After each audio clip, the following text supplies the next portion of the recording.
नजम सेठी जो है वो एक के बाद एक छक्का आते ही पीसीबी में लगा रहे हैं, क्योंकि अभी उन्होंने ऐलान किया था कि क्वेटा और पेशावर में हम लोग पीएसएल और इंटरनेशनल क्रिकेट लेकर जाएंगे। पीएसएल 8 के मैचेस हम बुकटी स्टेडियम क्वेटा में कराएंगे और अगले ही दिन उन्होंने एक नया ऐलान कर दिया है। और मेरे ख्याल से क्रिकेट फैंस का जो है वो दिल खुशी से बाग बाग हो गया होगा इस ऐलान से, क्योंकि अब जो हमें सोर्सेज से ये इत्ला मिल रही है कि जो पीसीबी की मैनेजमेंट कमेटी है अंडर नजम सेठी, उसने कांटेक्ट कर लिया है मिकी आर्थर के साथ। और मिकी आर्थर आपको मालूम है कि जिस तरह से उन्होंने ग्रूम किया है पाकिस्तान क्रिकेट टीम को under the captaincy of Sarfaraz Ahmed. हमने जो है वो चैंपियंस ट्रॉफी 2017 जीती और बाबर आजम जैसे, हसन अली जैसे, शादाब खान जैसे जो खिलाड़ी हैं जो अब स्टार बने हुए हैं, इनको ग्रूम किया शाहीन शाह अफरीदी, इनको ग्रूम किया मिकी आर्थर की जो हेड कोच थे तब के, और उनके अंडर कोचिंग के अंडर जो है उनको ग्रूम किया। तो इतलात ये मौसूल हो रही है कि मैनेजमेंट कमेटी ने कांटेक्ट किया है मिकी आर्थर से, और मिकी आर्थर ने जो है वो पहली कॉल पे मना नहीं किया। उन्होंने कहा कि ठीक है, मुझे आप वक्त दें, थोड़ा सा मैं सोचूंगा, क्योंकि उनकी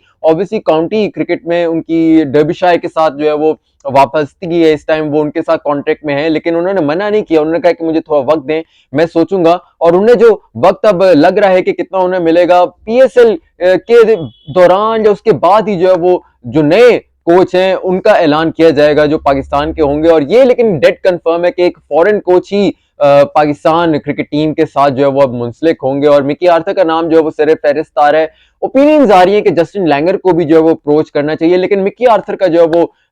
एक हॉट केक की तरह जानिब से जो है ना वो नाम इनका सामने आ रहा है। और क्रिकेट फैंस ने भी इसको काफी पजीराई और अप्रिशिएट किया है कि मिकी आर्थर को जरूर पाकिस्तान का हेड कोच नया बनाना चाहिए। लेकिन at the same time Shaun Tait, Mohammad Yousuf और सकलैन मुश्ताक के लिए बुरी खबरें आ रही हैं। सकलैन मुश्ताक और शॉन टेट का जो मुआहदा है पीसीबी के साथ, वो तो फरवरी में खत्म हो जाएगा, और उसके बाद जो इनकी तोसी जो एक्सटेंशन इनको नहीं मिलेगी, इनका जो काम था पाकिस्तान क्रिकेट टीम के साथ वो खत्म हो जाएगा। और मोहम्मद यूसुफ जो है उनके एक्चुअली वो नेशनल हाई परफॉर्मेंस सेंटर में काम करते थे, तो मोस्ट लाइकली यही हो कि वो अपना कॉन्ट्रैक्ट जो है नेशनल हाई परफॉर्मेंस सेंटर में जो बैटिंग वो सिखा रहे थे वो वहीं वापस चले जाएंगे, या फिर उनका भी कॉन्ट्रैक्ट जो है वो खत्म हो जाएगा, क्योंकि बहुत बड़े पैमाने पे तब्दीलियां जो है ना वो पीसीबी की जो मैनेजमेंट कमेटी है वो कर रही है। नजम सेठी ने ये जरूर कहा कि मुझे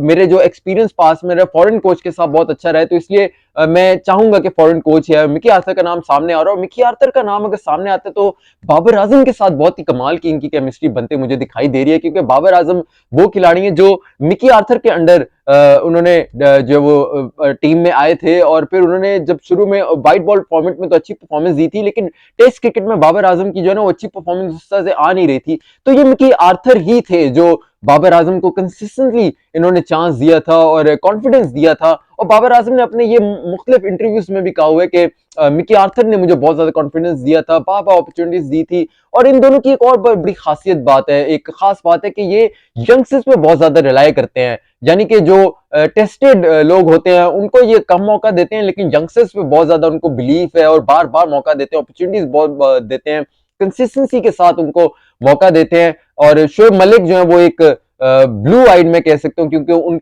उन्होंने भी काफी मिकी आर्थर के अंडर खेला है, और मुझे लगता है कि शायद अगर सोल्यूशन चाहिए हो टी20 में या वाइट बॉल में, टी20 मोस्ट स्पेसिफिकली मैं कहूंगा, अगर मिडिल ऑर्डर में चाहिए तो शोएब मलिक का नाम जो है जरूर एक बार फिर से मंजर आम पर आ सकता है। उमर अकमल जो है उनके लिए जो है मेरे खास खतरे की घंटी अगर मिकी आर्थर आ गए।